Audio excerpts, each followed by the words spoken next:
بسم اللہ الرحمن الرحیم۔ السلام علیکم ورحمۃ اللہ وبرکاتہ۔ سامعین محترم، قرآن شریف کے ترجمہ کی اس نئی کلاس میں آپ سب کو خوش آمدید کہتا ہوں۔ آج کے سبق میں حضرت عیسیٰ علیہ وعلی نبینا الصلاۃ والسلام کا ان کے دشمنوں کے خیال کے مطابق انہوں نے سولی پر لٹکا دیا، جبکہ اللہ رب العزت نے ان کو آسمانوں پر بلا لیا۔ تو اس واقعے کو آج ہم قرآن شریف کی آیت کے اندر پڑھیں گے، اور اسی طریقے سے ان آیات کے اندر مباہلے کا بھی ذکر ہے۔ مباہلہ کیا ہے؟ مباہلہ اس چیز کا نام ہے کہ ایک انسان اگر وہ حق پر ہے، وہ اپنے خاندان کو اور اپنے پیاروں کو لے کر ایک میدان میں آ جاتا ہے، اور اسی طریقے سے دوسرا گروہ بھی یہی کرتا ہے، اور وہ یہ دعا کرتے ہیں کہ اگر میں حق پر ہوں تو میری حفاظت فرما، اور اگر میرا دشمن حق پر ہے تو مجھے ہلاک فرما، اور اگر میں حق پر ہوں تو میرے دشمن پر لعنت فرما۔ تو اس قسم کی یہ مباہلہ ہے، اور اس کی دعوت نبی کریم صلی اللہ علیہ وسلم نے نجران کے ان عیسائیوں کو دی تھی جو نبی کریم صلی اللہ علیہ وسلم سے مختلف معاملات پر بحث و مباحثہ کر رہے تھے اور ہٹ درمی کا مظاہرہ کر رہے تھے۔ تو اب ہم بغیر وقت ضائع کی ان آیات کی طرف جاتے ہیں اور ان دلچسپ واقعات پر کو قرآن شریف ہی کی زبان میں سمجھنے کی کوشش کرتے ہیں۔ اعوذ باللہ من الشیطان الرجیم۔ اذ قال اللہ یا عیسی انی متوفیک ورافعک الی ومطہرک من الذین کفروا۔ اور اس وقت کو یاد کیجئے کہ جب کہا حضرت عیسیٰ علیہ السلام نے جب اللہ نے کہا حضرت عیسیٰ علیہ السلام سے، یا عیسیٰ، اے عیسیٰ، انی متوفیک۔ اب یہ لوگ جو کہ آپ کے خلاف سازش کر رہے ہیں اور یہ تدبیریں کر رہے ہیں، اور اللہ بھی تدبیر کر رہا ہے، تو اے عیسیٰ اب اللہ کی تدبیر کو سنو۔ انی متوفیک، کہ میں تمہیں صحیح سالم اپنے پاس بلا لینے والا ہوں، اوپر لے لینے والا ہوں، ورافعک الیہ، اور آپ کو میں اوپر اٹھا لینے والا ہوں اپنے پاس، ومطہرک، اور تمہیں میں بالکل پاک کرنے والا ہوں، محفوظ رکھنے والا ہوں، من الذین کفروا، ان لوگوں سے جنہوں نے کفر کیا، وجاعل الذین اتبعوک فوق الذین کفروا الی یوم القیامہ، اور اسی طریقے سے میں تمہارے متبعین کو، جو تمہارے پیچھے رہ جائیں گے، تمہارے حواری اور تمہاری امت اس کو میں فوقیت دوں گا، ان کو غالب کروں گا، فوق الذین کفروا، ان لوگوں پر جنہوں نے کفر کیا۔ اب یہ بات ذرا سمجھنے کی ہے کہ حضرت عیسیٰ علیہ السلام کے ساتھ جو گروہ تھا وہ عیسائی تھی، حضرت عیسیٰ پر ایمان لانے والی قوم تھی، اور حضرت عیسیٰ علیہ السلام کے جو دشمن تھی وہ تھے یہود۔ تو اللہ رب العزت فرما رہے ہیں کہ میں عیسائیوں کو، یعنی تمہارے متبعین کو غالب رکھوں گا ان لوگوں پر جنہوں نے کفر کیا، یعنی یہود پر۔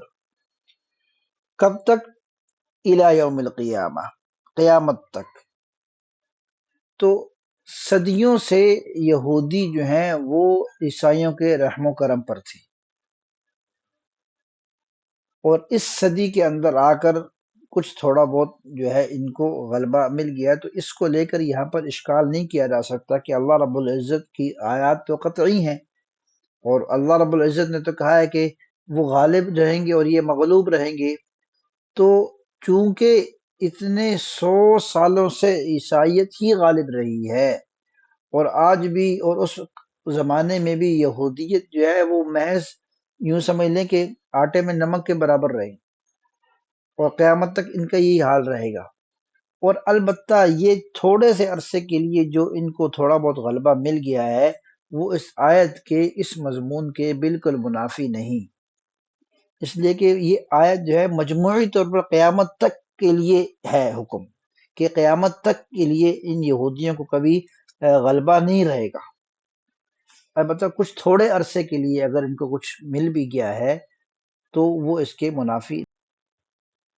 ثم الی مرجعکم، پھر میری طرف ہی تم سب نے لوٹ کر آنا ہے، فَأَحْكُمُ بَيْنَكُمْ، تو پھر میں فیصلہ فرماؤں گا تمہارے درمیان، فیما کنتم فیہ تختلفون،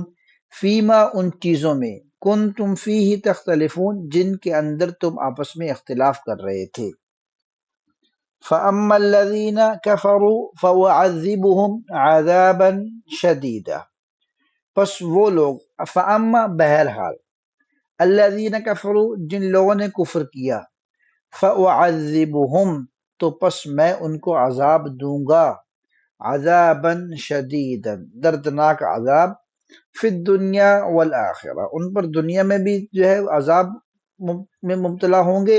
اور آخرت کے اندر بھی وہ عذاب میں مبتلا ہوں گے، تو میں ان کو عذاب دوں گا دنیا میں بھی اور آخرت میں بھی۔ وَمَا لَهُم مِّن نَاصِرِينَ اور ان کا کوئی مدد کرنے والا نہیں ہوگا۔ وَأَمَّا الَّذِينَ آمَنُوا اور وہ لوگ جو ایمان لے آئیں گے، وَعَمِلُوا الصَّالِحَاتِ اور انہوں نے نیک اعمال بھی کیے، فَيُوَفِّيهِمْ أُجُورَهُمْ تو اللہ رب العزت جو ہے وہ پورا پورا دینے والا ہے ان کو ان کے اعمال کا بدلہ۔ وَاللَّهُ لَا يُحِبُّ الظَّالِمِينَ اور اللہ رب العزت جو ہے وہ ظالموں کو ناپسند فرماتے ہیں۔ ذَلِكَ نَتْلُوهُ عَلَيْكَ مِنَ الْآيَاتِ وَالذِّكْرِ الْحَكِيمِ،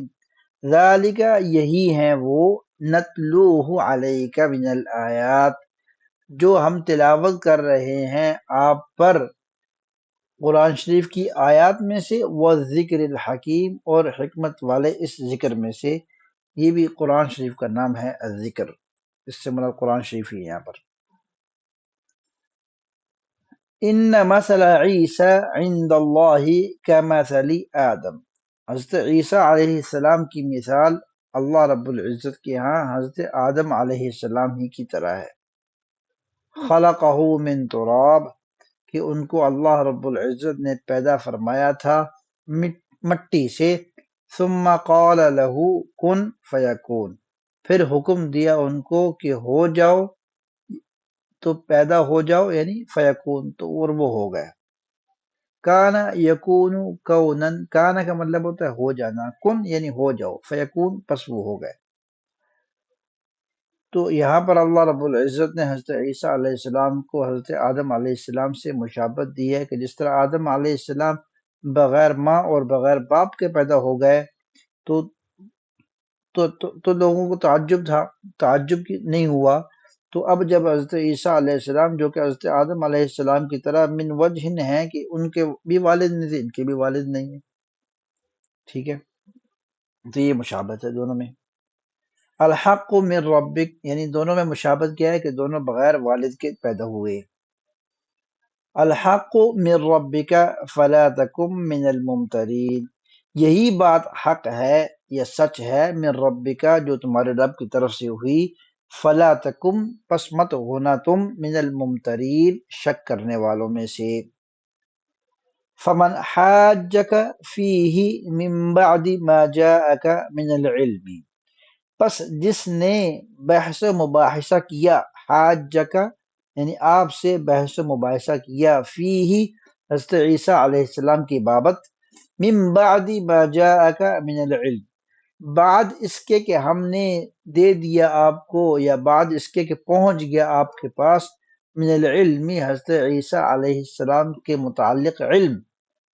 فقل تو اب بھی جو لوگ آپ سے بحث کر رہے ہیں جبکہ ہم نے وہی آپ کو بھیجی اور آپ کو بتا دیا حضرت عیسیٰ علیہ السلام کی حقیقت اور ان کا پورا معاملہ، فقل تو اب یہ جو لوگ بحث کر رہے ہیں آپ سے، یہ بنو نجران کے عیسائی تھے تو ان کو خطاب کیا جا رہا ہے، فقل تو اے محمد صلی اللہ علیہ وسلم آپ ان سے کہہ دیجئے، تعالوا آ جاؤ، ندعو ابناءنا و ابناءکم ہم بلا لیتے ہیں ابناءنا اپنے اولاد کو بھی، و ابناءکم اور تمہاری اولاد کو بھی، و نساءنا و نساءکم اور اپنی بیویوں کو بھی، اور تم بھی بلا لو اپنی بیویوں کو، و انفسنا و انفسکم اپنے آپ کو بھی اور تم بھی اپنے آپ کو بلا لو، ثم نبتہل ابتحال یبتحل ابتحالا پھر گڑ گڑا کر دعا مانگ لیتے ہیں، فَنَجْعَلْ لَعْنَةَ اللَّهِ عَلَى الْكَاذِبِينَ، اور پھر کر دیں گے اس دعا کے اندر لعنت اللہ کی علی الکاذبین، جھوٹوں پر۔ تو یہ مباہلت کی آیت ہے، اور حضور صلی اللہ علیہ وسلم نے ان کو یہ دعوت دی کہ آپ آ جائیں اور اس طریقے سے کر لیں، تو اس پر ان نصارہ پر خوف طاری ہو گیا اور وہ بھاگ گئے۔ ان ھذا لہو القصص الحق، یہی سچے واقعات ہیں۔ وما من الہ الا اللہ، اور نہیں ہے کوئی الہ مگر یہ کہ اللہ رب العزت۔ وَإِنَّ اللَّهَ لَهُوَ الْعَزِيزُ الْحَكِيمُ، اور بے شک اللہ رب العزت ہی وہی ہیں جو زبردست قدرت والے اور حکمت والے ہیں۔ فَإِن تَوَلَّوْا فَإِنَّ اللَّهَ عَلِيمٌ بِالْمُفْسِدِينَ، پس اگر وہ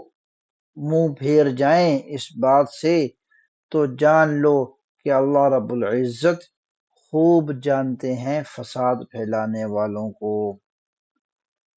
هذا وصلى الله تعالى على خير خلقه محمد وعلى آله وأصحابه أجمعين۔